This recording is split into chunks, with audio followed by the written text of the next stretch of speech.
Hallelujah, सबको जय मसीह की।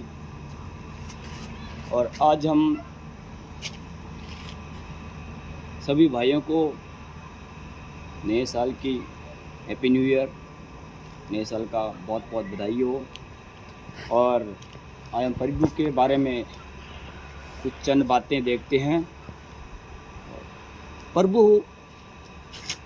यूहन्ना 3:16 में लिखा है कि परमेश्वर ने जगत से ऐसा प्रेम किया कि अपना इकलौता बेटा दे दिया, ताकि जो कोई उस पर विश्वास करे वह नाश ना हो परंतु अनंत जीवन पाए।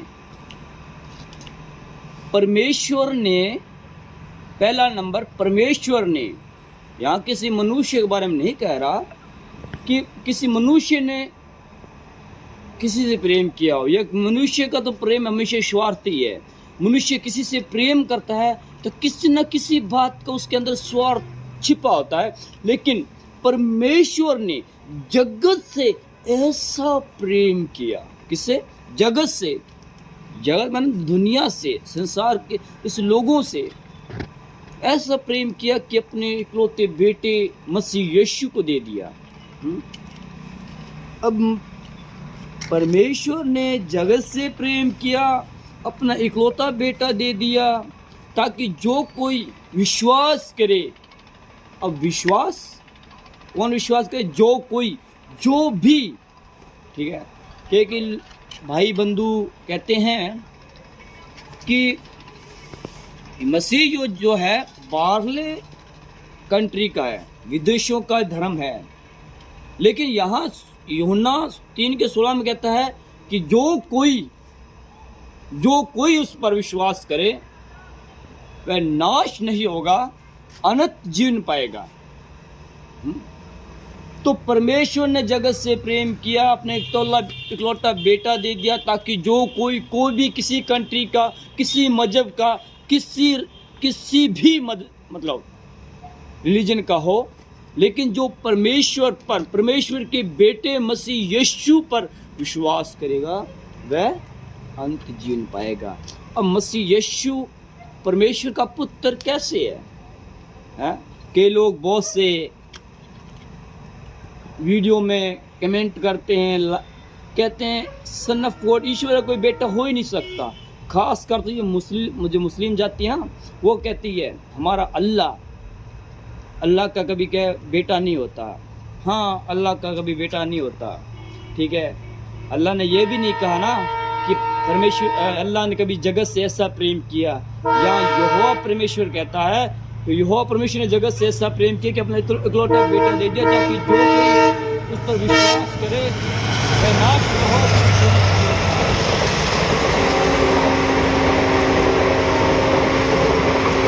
हम इस बात को देखते हैं कि परमेश्वर, क्योंकि जिसने अपने घर को बनाया है, आप यहाँ एक उदाहरण देखते हैं कि एक मनुष्य ने अपने घर को बनाया है, ठीक है। एक घर बनाता है, उस घर के अंदर उसकी बीवी, उसके बच्चे होते ना, है, तो उस बच्चे होते हैं। और देखते हैं ईश्वर कभी शादी नहीं करता, ईश्वर कभी लेकिन विवाह नहीं करता, ना ही बच्चे पैदा करता है। लेकिन यहाँ वो कहता है कि परमेश्वर ने जगत से ऐसा प्रेम किया कि अपने इकलौते बेटे को दे दिया। यानी कि जो मसीह यीशु था, परमेश्वर का पुत्र, वो परमेश्वर का वचन था, है। यूहन्ना पहले अध्याय में लिखता है ना, आदि में वचन था, वचन परमेश्वर के साथ था और यही परमेश्वर था। तो परमेश्वर ने जिब्राइल सरदूस को मरियम के पास भेजा, एक संदेश। जिब्राइल सरदूत को परमेश्वर ने एक मैसेज दिया, तुम मरियम के पास जाओ और उसे संदेश दो कि तुम कुंवारी गर्भवती होगी, है। अब यही वचन परमेश्वर का संदेश, ठीक है, और मरियम को गर्भ धारणा होता है और पवित्र आत्मा उस पर छाया करती है।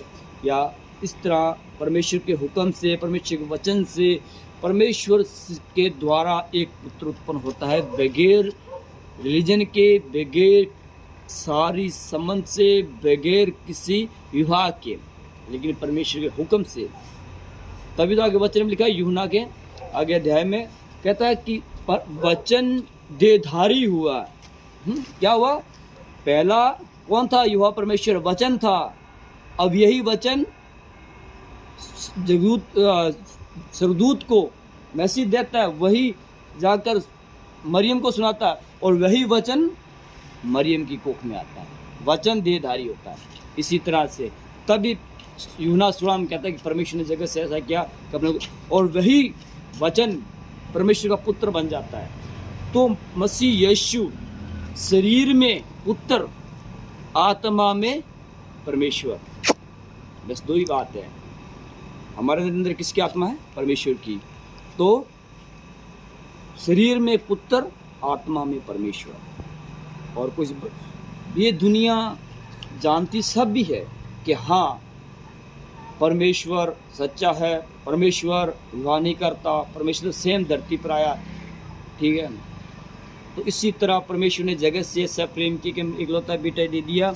मैंने कहा जिसने अपना घर बनाया है और जिसका एक परिवार होता है और उस परिवार के अंदर जितने सदस्य होते हैं, अब जिसने घर बनाया वो अपने घर के और घर के सदस्य से प्रेम करता है।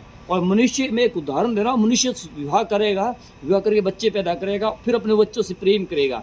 लेकिन परमेश्वर ने ऐसी सृष्टि बनाई, आकाश सूर्य चंद्रमा को बनाया, सब कुछ परमेश्वर ने बनाया है और उसके अंदर मनुष्य को बनाया। पहले आदम को बनाया, आदम के द्वारा हवा को बनाया उसकी पसली से निकालकर, और इसी तरह परमेश्वर ने हमसे प्रेम किया।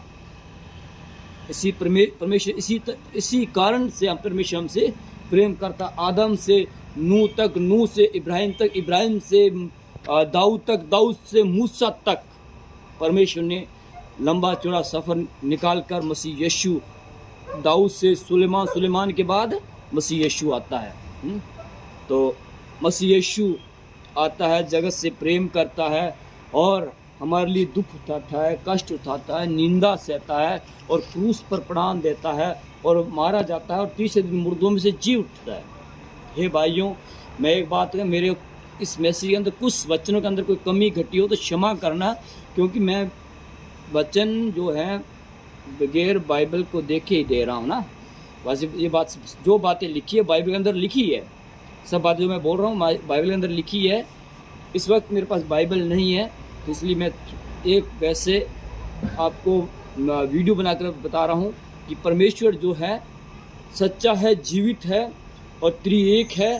पहला वो पिता था, फिर पुत्र बना, फिर वो पवित्र आत्मा बना और पवित्र आत्मा अब हमारे साथ है। तो अब और एक बात और देखें कि एक उदाहरण देखते हैं कि किसी व्यक्ति का एक बेटा है और वो बेटा किसी खड्डे में गिर जाता है और वहाँ से बहुत से यात्री निकलते हैं, जाते हैं और उस बच्चे को देखते हैं और उसे बाहर नहीं निकालते हैं, क्योंकि सबकी आत्मा जो है, शरीर जो मरा हुआ होता है, अंधे होते हैं।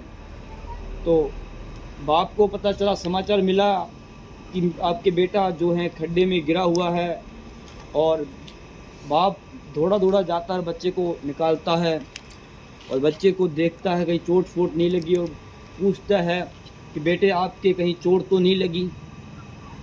तो जो चोटें होती हैं उसमें मलहम पट्टी करता है। तो तरस किसको आया? बाप को आया। और बहुत से लोग जाते रहे। और आज भी यहाँ कहीं भी कोई दुर्घटना या एक्सीडेंट या कोई भी ऐसा अत्याचार होता है तो बहुत से लोग वीडियो बनाते हैं, देखते हैं, ऐसा कोई नहीं करता, तमाशा देखते हैं सब। तो जो जिसका रिश्ता होगा, सम्मत होगा, वही ही दुख उठाएगा। बस आज परमेश्वर के साथ हम परमेश्वर के बच्चे हैं, उनकी बेटी बेटियां हैं, तो परमेश्वर ने स्वर्ग का सिंहासन, वो ऐश आराम, वो राज्य छोड़कर पृथ्वी पर देहधारी हुआ, मारा गया, गाड़ा गया और तीसरे दिन मुर्दों में जी उठकर और उस क्रूस पर इतना दुख उठाया और एक बार फिर आएगा हम जैसे पापियों का न्याय करने के लिए। तो हम पाप के खड्डे में गिरे हुए हैं।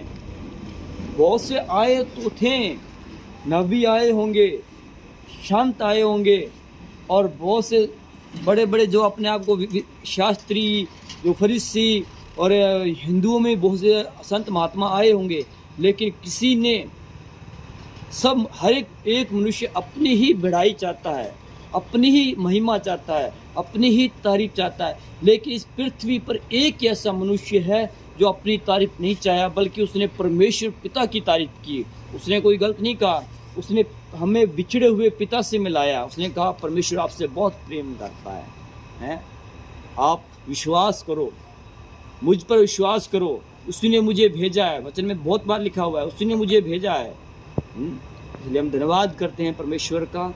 और वो इस पापी संसार में आया, एक धर्मी, एक पवित्र व्यक्ति, एक पवित्र परमेश्वर। वो पवित्र परमेश्वर भी है और पवित्र व्यक्ति भी है, इंसान भी है।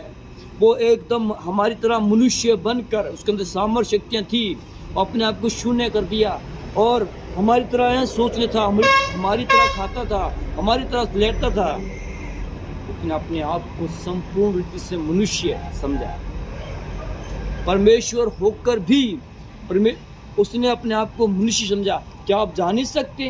क्या देखने से कोई जन्म के अंधे को आंखें नहीं दे सकता? बस यीशु ने अंधे को, जन्म के अंधे को आंखें दी, और जो कोढ़ियों को कोई शुद्ध नहीं कर सकता, कोई चंगा, ऐसे ऐसे काम परमेश्वर ने किए हैं। कोढ़ियों को शुद्ध किया, लंगड़ों को चलाया, 4 जो मुर्दे सड़ गए थे, लाजर जमा सड़ गया था, उसे जीवित किया 4 दिन के बाद। उसके अंदर दुर्गंध आ रही थी, बदबू आ रही थी, और मसीह यीशु हमारी तरह खाता है, रोता था हमारे लिए। वो हम जैसे पापी के लिए रोता था। जब यरूशलेम गया तो वहीं पर रोया उसने, यरूशलेम के लोगों को देखकर।